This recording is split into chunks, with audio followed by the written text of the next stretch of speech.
Mall entertainment channel உங்களை அன்புடன் வரவேற்கிறது. 1977ஆம் ஆண்டு வெளியான நவரத்தினம் திரைப்படம் ஏபி நாகராஜன் கைவண்ணத்தில் உருவானது.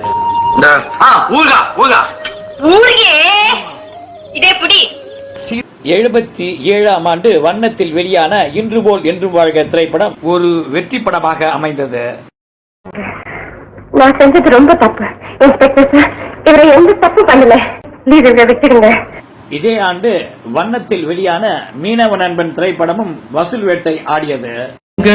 முகமெடுத்து சந்தனத்தில் உடல் எடுத்து 1978ஆம் ஆண்டு வண்ணத்தில் வெளியான மதுரையை மீட்ட சுந்தரபாண்டியன் திரைப்படம் மக்கள் திலகம் இயக்கிய 3வது திரைப்படம் என்பது குறிப்பிடத்தக்கது.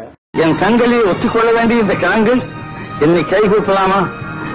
Like, subscribe, comment, share and bell button அழுத்துங்க.